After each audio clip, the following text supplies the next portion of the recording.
मध्य प्रदेश की खुरई विधानसभा से हो सकती है नेपाल जैसी क्रांति की शुरुआत।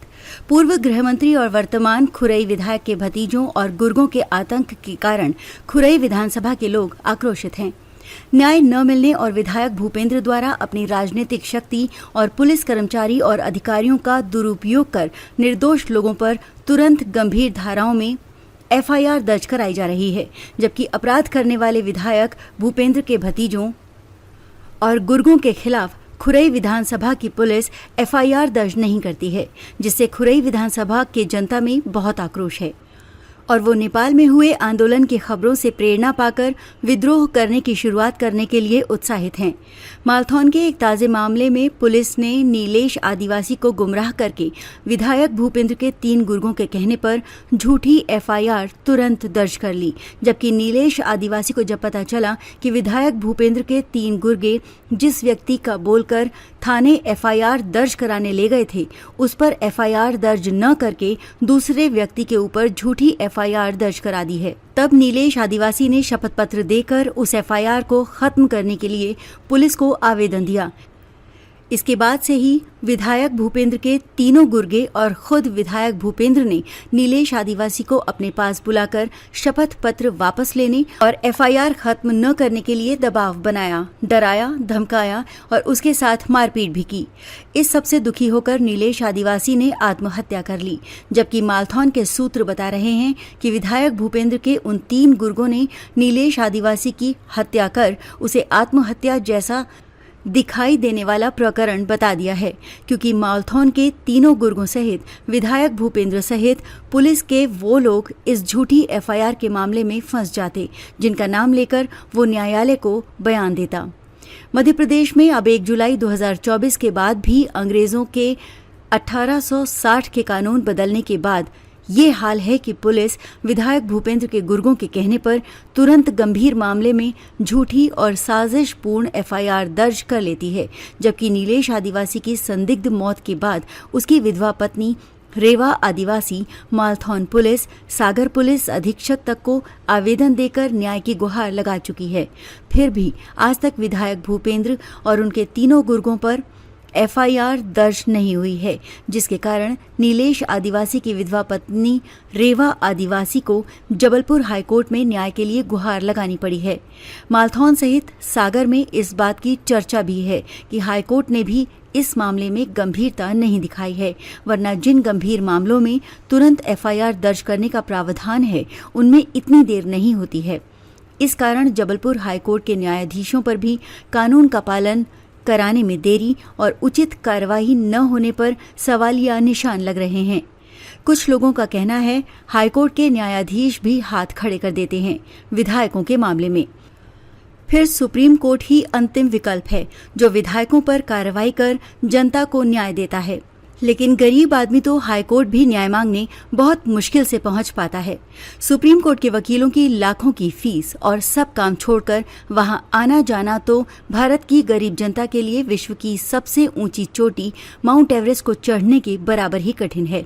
खुरई विधायक भूपेंद्र की विधानसभा में संचालित भतीजे लखन के क्रैशर पर हाई टेंशन लाइट की चपेट में आने के बाद एक 14 वर्षीय नाबालिग बच्चे का हाथ इलाज के दौरान काटना पड़ा था। इस मामले में सुप्रीम कोर्ट ने विधायक भूपेंद्र के भतीजे लखन सहित सागर कलेक्टर, सागर एसपी और खुरई विधायक भूपेंद्र को सुप्रीम कोर्ट ने उपस्थित होकर जवाब देने के लिए नोटिस भेजा है, क्योंकि इन सभी ने 14 वर्षीय बालक का हाथ काटने के बाद भी उसकी एफआईआर सागर जिले में नहीं होने दी थी। चर्चा है कि इस मामले में पूर्व गृह मंत्री और वर्तमान खुरई विधायक भूपेंद्र पर धारा 307 का मामला दर्ज होना तय है और नए कानूनों के अनुसार इनका विधायक पद जाना भी तय हो गया है। प्रधानमंत्री के सेवा पखवाड़ा मनाने को लेकर भूपेंद्र अपने सागर के निवास पर कार्यकर्ताओं से बात कर रहे हैं। सिंहस्थ महाकुंभ से चुराए 900 करोड़ में से सूदखोरी के ब्याज में से 5,000 रुपए देकर छपवा रहे हैं। निर्लज्जता देखिए, एक बुजुर्ग हाथ जोड़े विधायक भूपेंद्र के सामने खड़े हैं और विधायक भूपेंद्र अपनी विधायकी की अकड़ में कुर्सी पर टेढ़े होकर बैठे हैं।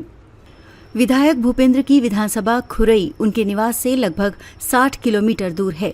विधायक भूपेंद्र को जनता के टैक्स से भरे सरकारी खजाने से लगभग 2,50,000 यानी 2.5 लाख रुपए हर महीने खुरई विधानसभा की जनता की सेवा करने के लिए वेतन सहित अन्य सुविधाओं के लिए दिए जाते हैं। लेकिन अपनी विधानसभा खुरई से 60 किलोमीटर दूर ही खुरई विधायक भूपेंद्र के काम उनके निवास पर ही अधिकतम चलते रहते हैं। खुरई विधायक भूपेंद्र सागर के बामौरा स्थित निवास, होटल और उनके आसपास अधिकतम समय 11 साल से ज्यादा वर्षों से खुरई के विधायक बनने के बाद से देते रहे हैं, जो खुरई विधानसभा की जनता के साथ धोखा है। खुरई विधानसभा की जनता को 60 किलोमीटर दूर सागर के बामोरा में अपनी समस्याओं के लिए भी कई बार आना पड़ता है। इस तरह विधायक भूपेंद्र का समय अधिकतम अपने होटल के विकास में, संभाग का सबसे बड़ा जुआ बामोरा में अपने भतीजों से खिलवाने में, अवैध शराब की तस्करी बड़े पैमाने पर भतीजों और गुर्गों से करवाने में बीतता है। पूर्व मुख्यमंत्री शिवराज के मध्य प्रदेश के मुख्यमंत्री पद पर रहते बहुत ही धड़ल्ले से और बेखौफ होकर भूपेंद्र के भतीजे के होटल में संभाग का सबसे बड़ा जुआ चलता था। उनके हटने के बाद जब इस जुए के अड्डे पर पुलिस की स्पेशल टीम ने छापा मारा तो कई लग्जरी गाड़ियों सहित करोड़ों रुपए जब्त हुए। अखबारों और चैनलों में खबरें छपने के बाद सागर एसपी अभिषेक तिवारी ने जुआ पकड़े जाने का स्थान दूसरे दिन बदलकर मीडिया में खबरें प्रकाशित करवाई थीं। अब 18 अगस्त की सैनिक गर्जना समाचार पत्र और सैनिक गर्जना न्यूज चैनल की खबर के बाद विधायक भूपेंद्र के भतीजे रुद्र प्रताप के बामौरा स्थित फार्म हाउस से सैकड़ों पेटी महंगी अवैध शराब पकड़ी गई है। इस तरह पूर्व गृह मंत्री और खुरई विधायक भूपेंद्र और उनके भतीजों सहित गुर्गों के कृत्यों से भाजपा संगठन, मध्य प्रदेश सरकार सहित मोदी सरकार की छवि कई वर्षों से धूमिल हो रही है। खुरई विधानसभा सहित सागर जिले की जनता मध्य प्रदेश के पूर्व गृह मंत्री और वर्तमान विधायक भूपेंद्र और उनके भतीजों सहित गुर्गों के अत्याचारों और अन्याय से इतनी परेशान हो चुकी है जितनी अंग्रेजों के शासन में अंग्रेजों से भारत की जनता थी। इसलिए खुरई विधानसभा की जनता में भारी आक्रोश के चलते यहां से नेपाल की तरह कभी भी विद्रोह की आग भड़क सकती है, जो देशव्यापी भी हो सकती है, ऐसा सूत्र बता रहे हैं।